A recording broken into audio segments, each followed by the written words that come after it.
Bismillahirrahmanirrahim. Assalamualaikum warahmatullahi wabarakatuh.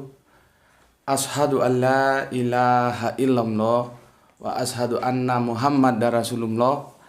Allahumma sholli ala sayyidina Muhammad wa ala ali sayyidina Muhammad kama sholaita ala sayyidina Ibrahim wa ala ali sayyidina Ibrahim bil alamina innaka hamidum majid. Alhamdulillah kita bisa bersua kembali sebagaimana waktu-waktu yang lalu untuk melanjutkan kajian-kajian kita. Terima kasih ya untuk kalian semua yang tetap eksis ya, bergabung ya, bersama-sama kita melakukan kajian-kajian di channel YouTube ini. Bismillahirrahmanirrahim. Judul kajian kita kali ini adalah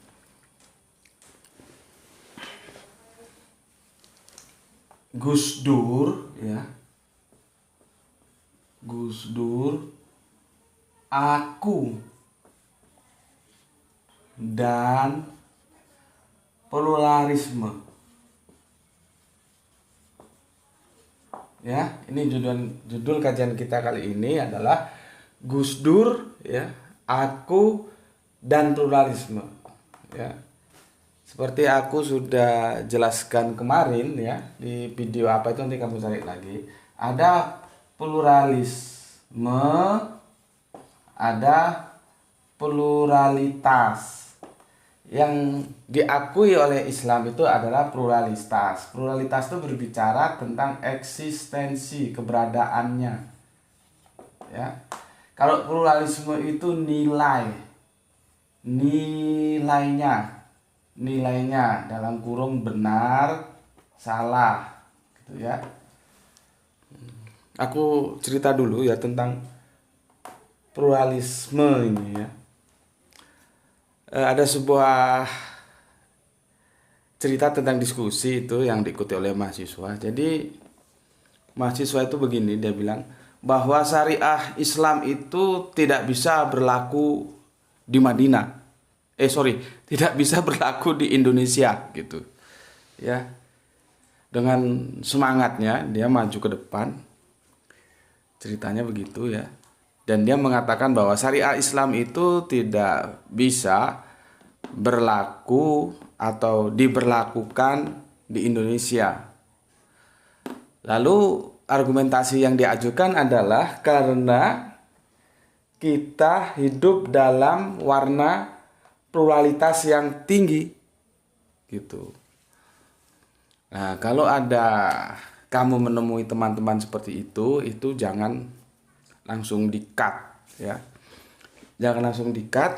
Biarkan saja, kasih waktu dia ngomong dulu sampai selesai. Setelah selesai baru kamu minta waktu untuk menjelaskan. Jadi jangan ketika orang baru ngomong karena kamu nggak setuju langsung kamu cut, jangan. Itu sama seperti ketika orang lari, tiba-tiba kamu potong dari depan ya dia jungkel. Jungkel itu apa kalau bahasa Indonesianya? Terguling-guling ya. Jangan, jadi biarkan saja. Kan kasihan kalau terguling-guling. Nah, kalau dia sudah selesai ngomong, kita minta waktu baru kita jelaskan. Begitu juga tentang kawan mahasiswa kita ini ya. Dengan semangatnya itu ya, bahwa syariah Islam tidak bisa diberlakukan di Indonesia karena warna kebangsaan kita itu pluralitasnya cukup tinggi, begitu katanya. Ya kita sih diam aja ya. Nah, setelah dia selesai baru kita tanya, terus bagaimana tentang yang di Madinah itu, bahwa Kanjeng Nabi Muhammad itu kan membangun kehidupan berbangsa dan bernegara itu kan bisa juga syariat Islam diterapkan gitu. Terus dia bilang begini, kalau di Madinah ya tentunya Arab ya, tentunya Mekah juga ya. Kalau Arab kan lebih luas lagi, itu nantilah ceritanya. Kita berbicara Mekah Madinah dulu lah ya. Kalau di sana kan dia tidak plural, semua Islam begitu. Jadi bisa syariat Islam ditegakkan. Maka dengan pelan-pelan kita memberikan penjelasan bahwa tidak, Mas, ya. Ketika Kanjeng Nabi Muhammad membangun sebuah hubungan kemasyarakatan dalam bentuk state, negara, ya. Dan di mana syariat Islam diterapkan, itu tidak single, itu plural juga. Ada orang Islam, ada orang ahli kitab dibagi dua, Yahudi, Nasrani. Ada yang nggak Yahudi, nggak Nasrani, nggak Islam. Jadi plural juga di sana. Tapi nyatanya bisa gitu loh. Karena apa? Syariah Islam itu aturan main yang dibikin oleh Allah, dan bumi ini buminya Allah. Jadi tidak ada kata tidak bisa. Walaupun masyarakatnya itu pluralitasnya cukup tinggi, ya, bukan berarti tidak bisa. Contohnya Makkah Madinah itu bukan single semua Islam, tidak. Meskipun saya mayoritas Islam, iya memang, tapi tidak Islam semua kan ada yang minoritas juga. Tentunya ada aturan-aturan main dalam kehidupan berbangsa dan bernegara, itu jelas lah, ya, gitu. Dan akhirnya setelah, ya, kita tugasnya menjelaskan sih, ya, orang mau terima mau tidak, tapi ya itu kembali ke masing-masing. Tapi kita harus menjelaskan supaya orang tidak keliru begitu. Itu sekilas cerita tentang pluralitas, ya. Jadi begitu, pluralitas itu eksistensinya, keberadaannya tuh diakui. Artinya di luar Islam itu ada agama-agama lain, itu kita akui. Tapi pluralismenya itu kita tolak, ya. Karena pluralisme itu sudah berbicara nilai, benar salah, ya. Eksistensi itu kan hanya keberadaan. Oh, itu ada gitu, ya. Jadi jangan sampai kita menganggap bahwa di dunia ini tidak ada agama lain di luar agama Islam, tidak. Di negara kita aja ada Hindu, Buddha, Kristen nanti terbagi lagi Katolik, Protestan, ya. Itu kan aktualinya begitu. Oke. Terus begini, ya. Aku cerita tentang kehidupanku dulu, ya. Bapakku itu seorang yang, kalau orang Jawa bilang itu Islamnya Islam abangan, ya. Islam abangan. Ya, KTP-nya Islam, tapi tidak, kalaupun melakukan tidak seketat, ya, sebagaimana harusnya orang Islam itu beribadah gitu, ya. Dan alhamdulillah setelah tahun 77 ke 78, disitulah terjadi perubahan kehidupan teologis dari bapakku. Dia atau benar-benar berusaha menerapkan ibadah sebagaimana orang Islam itu harus beribadah, ya. Itu terjadi perubahannya itu tahun 77 mulai, ya, tepatnya 78 lah, ya. Sudah tekun semua ibadah, sholat, puasa, zakat, itu beliau lakukan, ya. Yang belum sempat itu haji, belum sempat.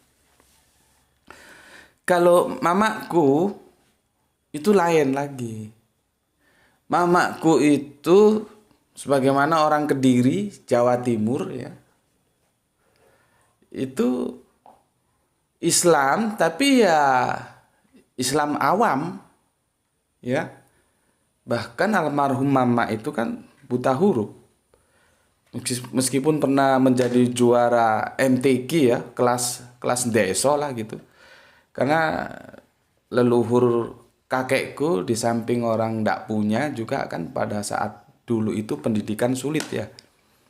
Nggak punya biaya, akhirnya satu-satu pilihan pendidikan yang harus ditempuh kalau orang-orang dulu itu nggak sekolah umum boleh, tapi jangan sampai nggak sekolah agama gitu ya. Akhirnya mama itu mondok ya, mondok deso lah gitu ya, di deso. Jadi Islamnya Islam awam ya, Islamnya Islam awam. Jadi dua dua perspektif yang berbeda. Bapakku itu abangan, mamaku itu Islam awam ya. Sebagaimana umumnya mamaku itu garis keturunannya dari Kediri, Jawa Timur ya. Orang Kediri, Jawa Timur itu awam, tipologinya ya begitu itu ya. Nanti aku ceritakan ya. Kemudian aku terlahir sebagai orang yang rasional ya. Aku mengedepankan rasionalitasku dalam keberagamaan. Jadi genrenya beda. Dari seorang bapak yang abangan, mama yang Islam awam, melahirkan anak yang rasional tapi cenderung untuk menarik sebuah keberagamaan itu dalam tingkat rasional gitu ya. Tapi tetap saja ya ada di dua kubu antara abangan dan Islam awam, karena dari sana aku tumbuh ya. Dari sana aku tumbuh.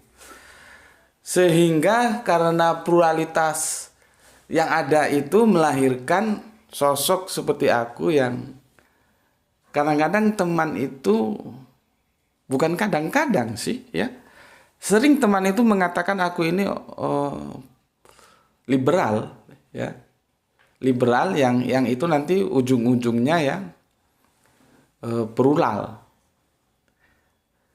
Nah, ini aku perlu jelaskan. Kalau liberal ya, yang maksudnya tidak tunduk terhadap pemikiran siapapun kecuali kepada Gusti Allah Agung dan Kanjeng Nabi, itu aku akui. Ya, itu aku akui.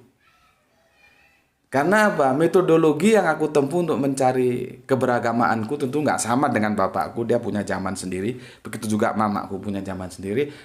Aku itu mengedepankan rasionalitasku.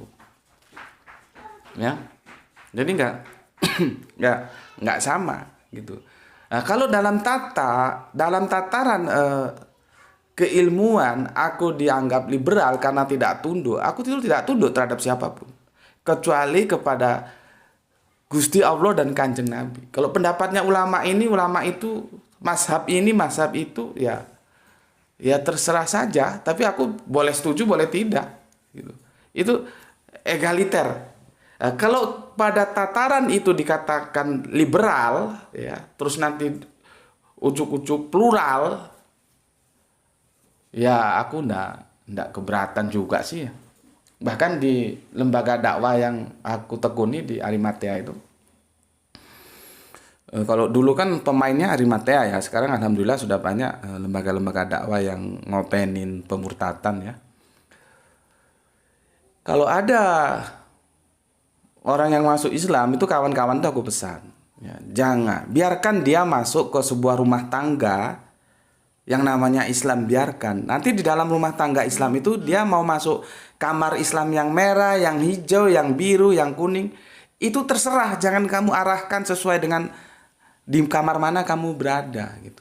Itu tetap aku pesan sama teman-teman gitu ya. Jadi biarkan dia enjoy. Jangan kalau kamu Islam, kamu ada di kamar hijau, begitu ada mu'alaf, kamu giring keislamannya itu seperti kamu ke kamar yang hijau, itu membuat dia nggak enjoy. Biarkan saja dia memilih dia mau masuk kamar mana. Ya, aku itu begitu ya. Jangan teman-teman, aku ingatkan jangan. Gitu. Jadi saking liberalnya itu begini. Bahkan tidak menutup kemungkinan ya.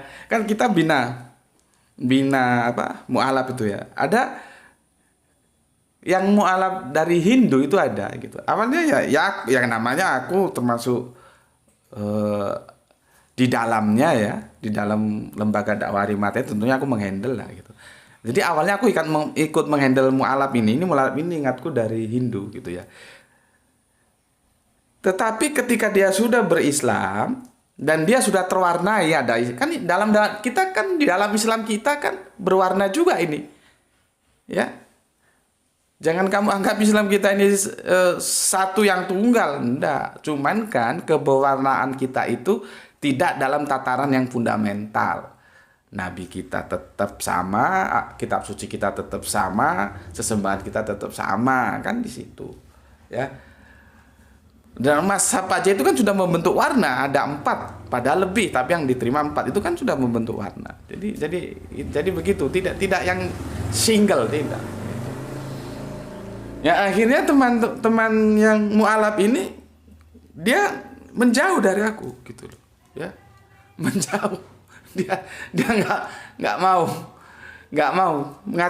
menjauh lah, ya, karena dia akhirnya masuk ke dalam sebuah rumah tangga yang bernama Islam, dan dia masuk kamar yang ketat lah, gitu, ya. Ya aku enggak apa-apa, aku enggak masalah, gitu, ya, enggak masalah. Meskipun awalnya lewat aku, akhirnya dia menjauh, itu bagiku ketika ada orang sudah masuk ke sebuah rumah tangga yang namanya Islam, itu sudah aku bahagia. Meskipun nanti aku misalkan Islamku hijau, Islam dia abu-abu atau merah atau kuning, itu enggak ada masalah, gitu. Terus ada lagi satunya yang aku pernah sampaikan kalau nggak salah, ya, Mas Kristianto itu, ya, Kristiono bukan Kristianto. Itu tambah dia ngomong belak-belakan, ya. Setelah dia masuk Islam, dia ngomong, aku nggak mau lah sekarang sama Pak Koco. Kenapa? Pak Koco itu orangnya liberal, gitu. Dan aku aku marah, itu aku biasa, ya udah nggak apa-apa, kamu ikut siapa yang kamu suka, sana terserah. Jadi gitu aku, ya. Banyak teman-teman yang menganggap aku liberal, maka aku jawab, kalau liberal dalam hal pemikiran pencarian kebenaran itu oke lah, ya. Dan pernah ada satu peristiwa ketika aku ke ujung pandang sana, nggak taunya malamnya diminta ngisi di salah satu pondok, dan aku juga nggak tahu, ternyata bukan hanya anak pondok aja yang datang, tapi mahasiswa UIN juga datang, gitu loh, datang. Ketika aku kan biasa, nggak pernah pakai sarung, pakai jin, pakai hem putih, ya sudah, rambut begini, gitu. Ketika aku ngisi itu semua menjauh, nggak mau di depan begini kan, papan tulis gini, semua menjauh, gitu.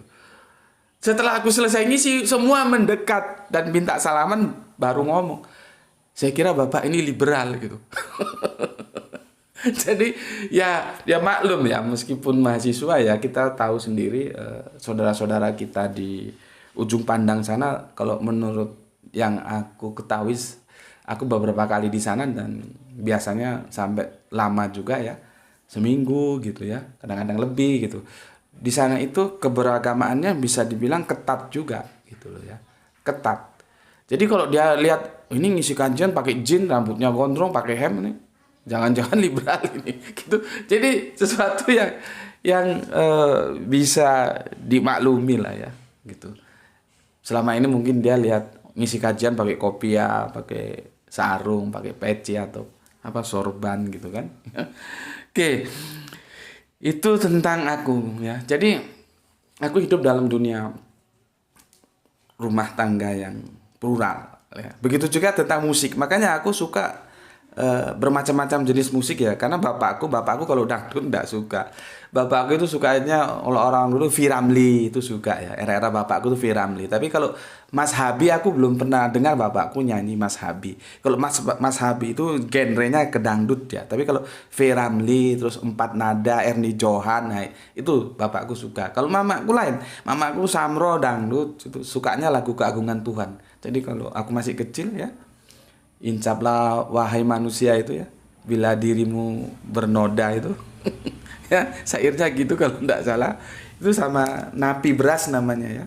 Itu lagunya tentang keagungan Tuhan. Jadi mamaku itu dangdut suka, gitu, ya. Samro suka. Terus keluarga-keluargaku yang lain juga suka. Jadi suasana di mana masing-masing keluargaku punya musik, seleranya masing-masing, itu menjadikan aku menyukai semua jenis musik, gitu, ya. Seperti sekarang ini, aku tidak mulai dari kebogiro sampai blues, sampai jazz, sampai bossa nova, sampai rock, sampai dangdut, sampai koplo, semua aku suka gitu ya. Oke, eh di rumahku itu ada namanya Mbah Yo, Pak, namanya Mbah Radio, tapi panggilannya Mbah Yo ya, ya suka. Jadi seperti kami seperti keluarga gitu ya. Oke.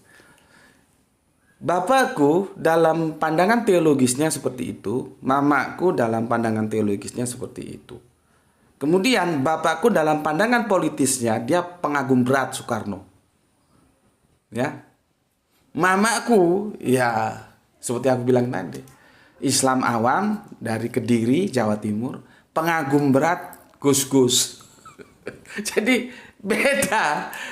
Dua kutub yang berbeda ya. Dalam hal teologis beda, dalam hal politis juga beda gitu ya. Aku nggak tahu pada saat itu Gus Dur masih jadi presiden atau sudah lengser, aku nggak tahu. Yang jelas di pintu rumahku itu ya, di pintu rumahku di dekat tembok itu ditempel gambar Gus Dur ya. Jadi mamaku itu pengagum Gus Dur. Ya maklum lah Jawa Timur kan, tahu lah. Kalau bapakku itu lain lagi, yang ditempelnya fotonya Bung Karno. Wah, jadi berbeda gitu. Nah, satu saat yang namanya Mbah Yo itu ya mungkin Mbah Yo juga nggak serius lah ya. Mbah Yo mungkin goyan ya. Ya ini kan Mbah Yo itu bilang begini loh, iku presiden kok sisi gitu loh. Sisi itu suka begini gitu loh. Nah, itu orang Jawa bilang sisi gitu. Iku presiden kok sisi wae gitu. Itu presiden kok gitu kan. Gus Dur suka gitu dulu ya. Tapi mungkin ya bukan lah, Mbah Yo itu cuman mengatakan begitu, tidak punya maksud lain gitu. Jadi aku di sini, Mbah Yo di sini. Mamaku itu sebetulnya agak di kamar sana, tapi nggak tahu mamaku dengar. Oh begitu Mbah Yo bilang Gus Dur itu tukang sisi, oh langsung dilabrak. Mbah Yo dilabrak habis-habisan sama mamaku. Ya aku diam aja, namanya orang tua sedang marah ya biarin aja. Dilabrak habis-habisan karena Mbah Yo mengkritik junjungannya. jadi begitu, aku masih ingat pada waktu itu. Dan Mbah Yo nggak berkutik, diam saja setelah dilabrak sama mamaku ketika dia mengkritik Gus Dur gitu. Ya, jadi begitulah ya. Kadang-kadang hidup ini ya lucu-lucu juga gitu. Oke, berikutnya ya. Aku itu terus terang selama ini bisa dikatakan salah. Ya. Salah aku dalam melihat Gus Dur. Ya. Salah. Karena apa? Dari sepak terjang yang beliau lakukan, ya, maka aku mengelompokkan Gus Dur itu sebagaimana awam mengakui beliau, ya.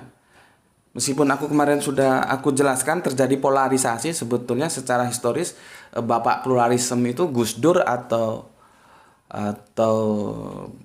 Buya Syafi'i Ma'arif, ya. Ini kan bapak tokoh-tokoh kita semua ini. Itu dalam konteks akademik itu belum selesai ya. Siapa sebetulnya yang mengusung? Karena itu tidak mudah juga untuk menguraikannya.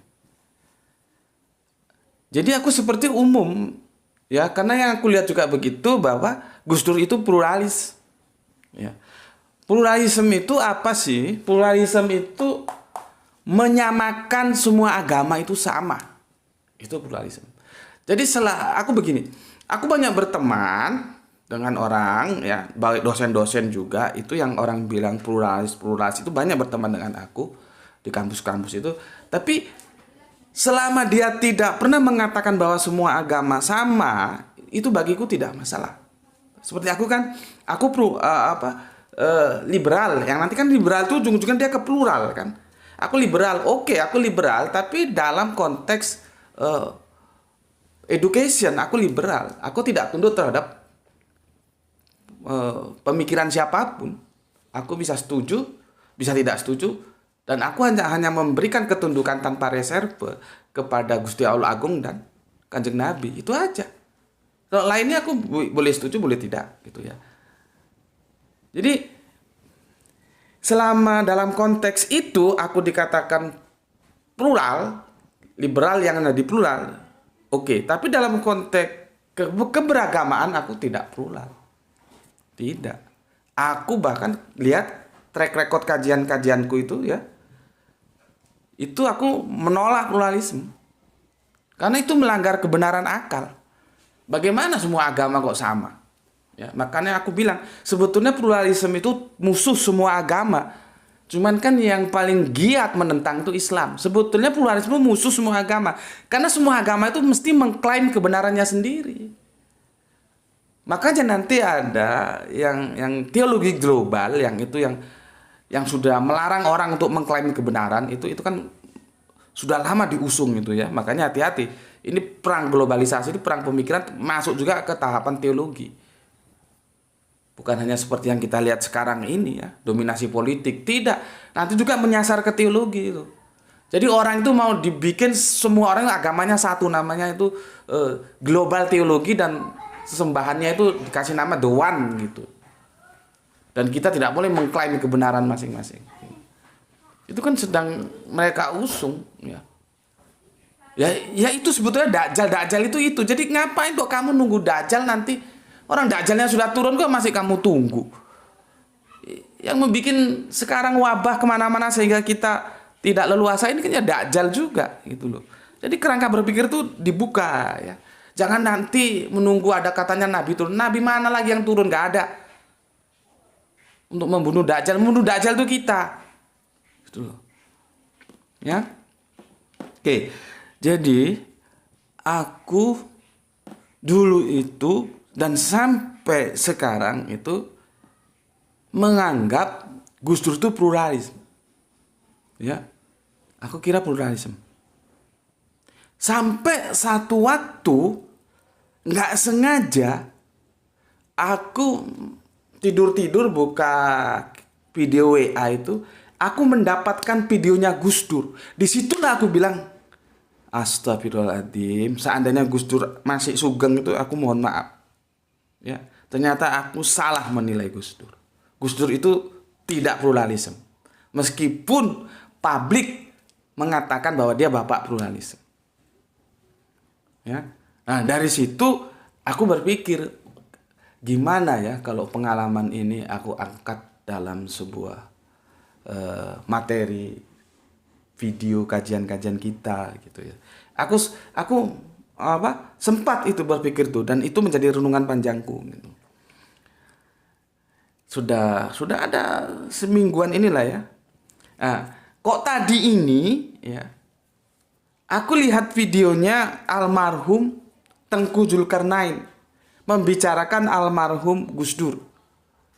Ya, dan kita doakan ya semoga guru-guru kita ini ya, pejuang-pejuang kita ini yang sudah sama-sama almarhum, mereka orang baik, diampuni dosanya dan diterima amal solehnya dan diberikan kebahagiaan dalam tidur panjangnya ya. Di situ aku lihat videonya bagaimana almarhum Tengku Zulkarnain itu menceritakan tentang sosok Gus Dur ya. Banyak orang mengira Gus Dur itu pro-Zionis. Nah, kebetulan sekarang kan lagi rame nih, yang kemarin sudah kita bahas, amis darah di tanah perjanjian ya. Dan itu tidak mudah membahasnya itu. Banyak politik di dalamnya itu ya. Ada Hamas, aku sudah bilang, ada Fatah, ada nanti negara-negara Arab yang di luarnya itu terjadi dua blok. Ada Iran ya. Macam-macam, ada Saudi berpihak yang mana, itu triknya banyak, dan sandiwara di balik itu juga banyak. Hati-hati ya, hati-hati.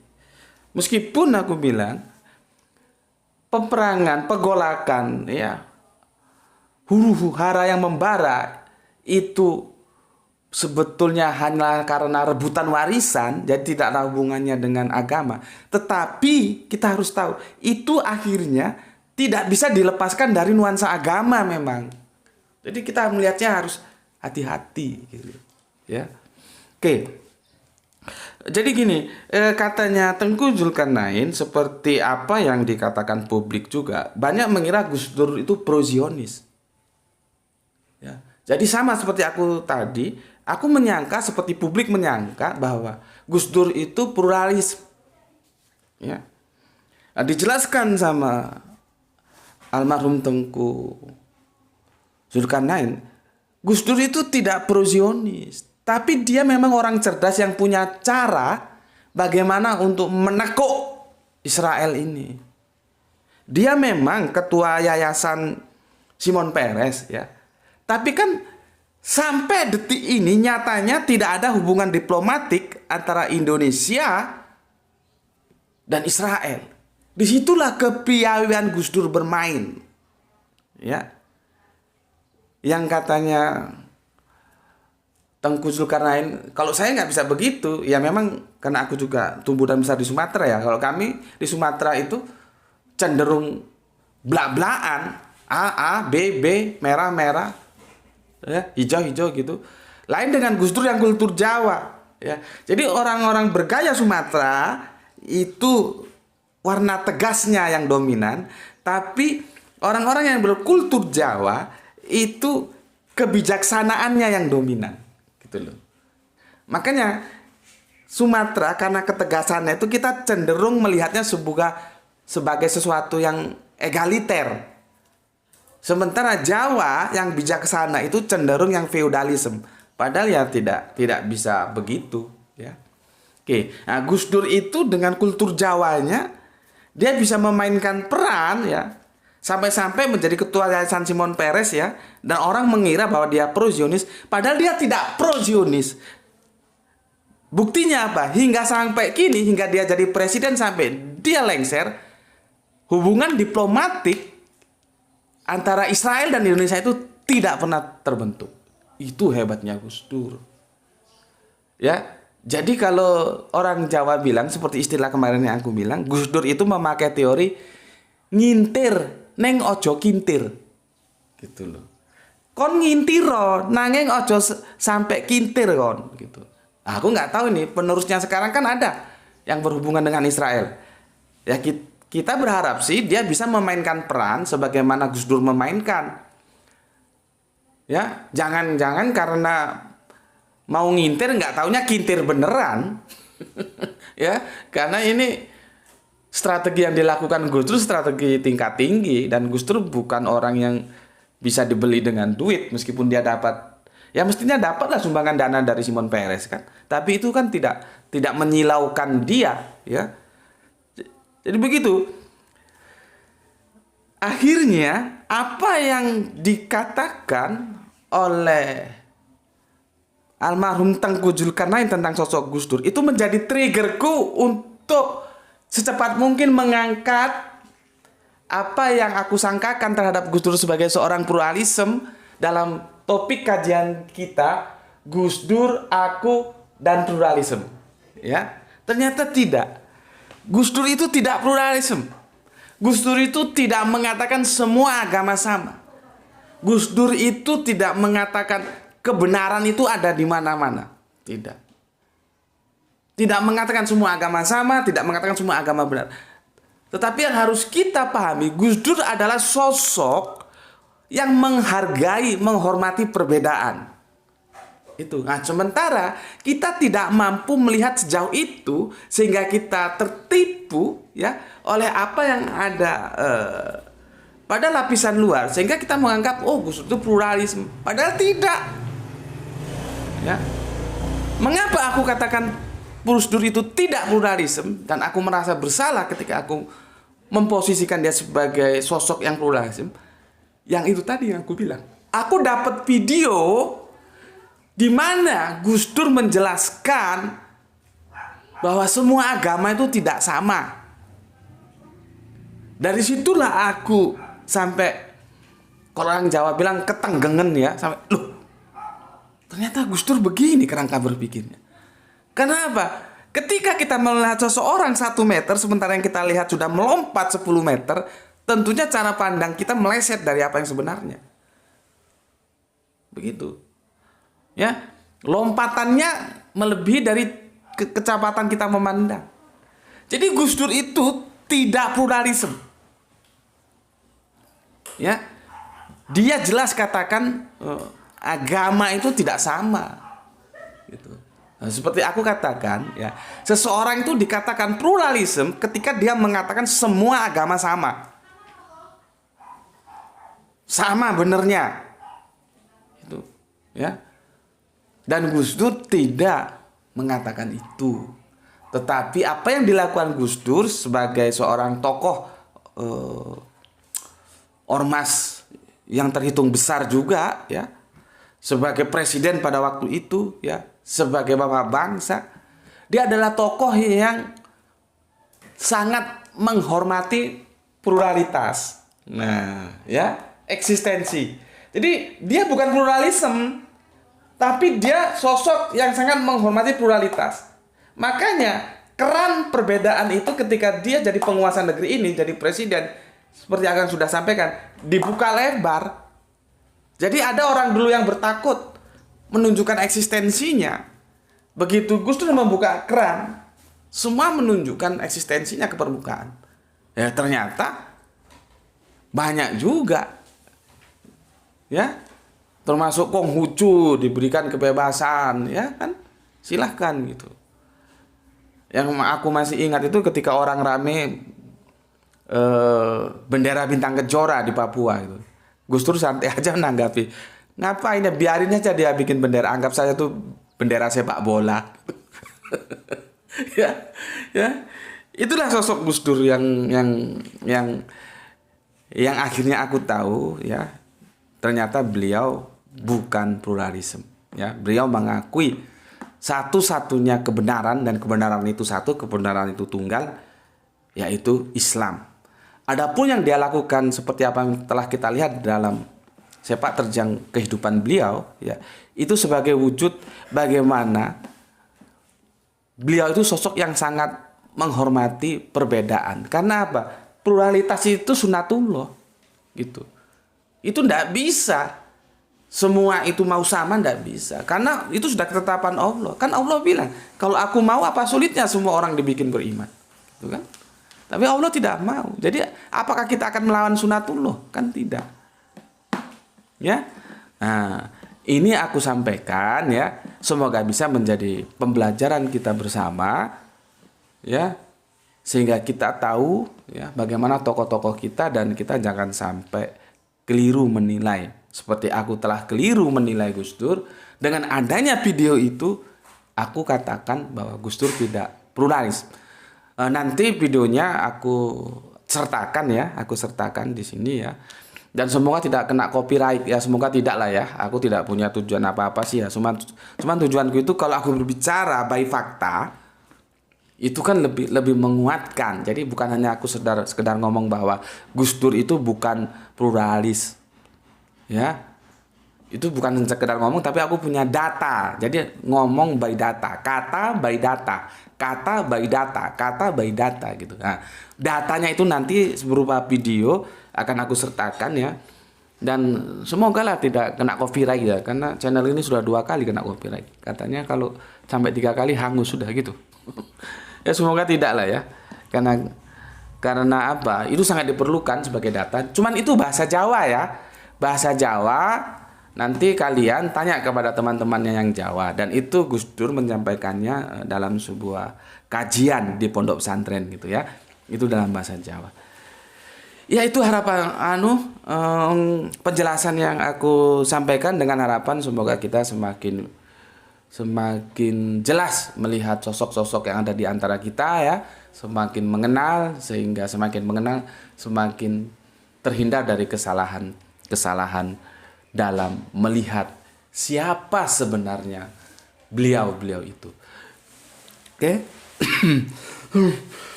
Minum dulu. Bismillahirrahmanirrahim.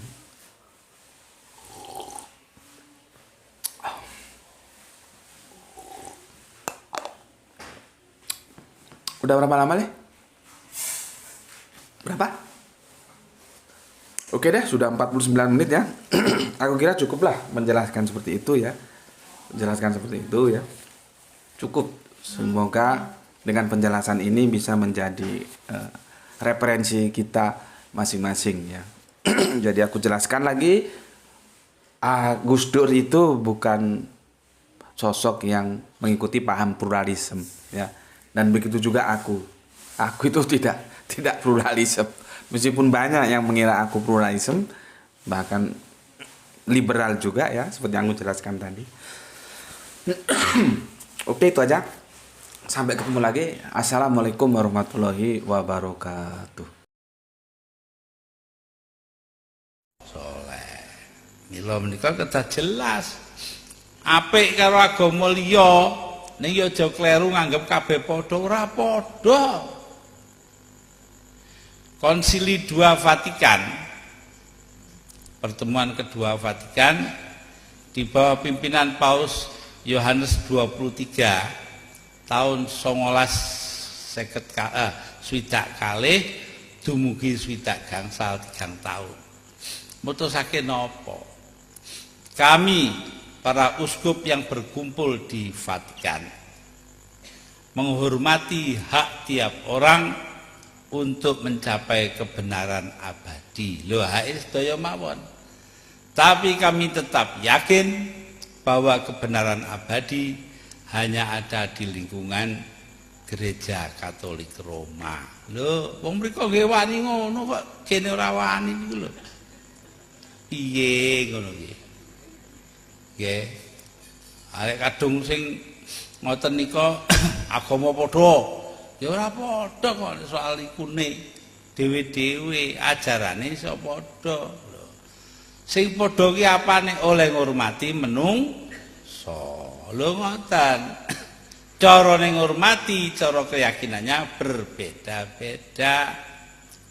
Mila menika dipun dawuhake wonten Al-Qur'anul Karim, lakum dinukum waliyadin. Kanggo sira kabeh agama ira kabeh, kanggo aku agamaku. Lagi napa dibentenake panci ora padha. Ngoten. Dados mila menika pondok pesantren ingkang mucalake Quran, tafsir sakbetul kedah awas saestu. Sak menika gampil-gampil ngoten malah akhire dipadakne wae Islam karo liyane Islam niku mboten cocok kalih kenyataane.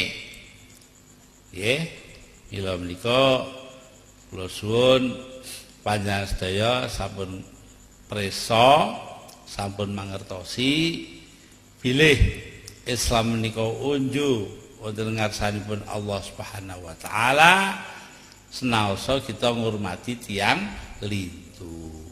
Sanggup nggih?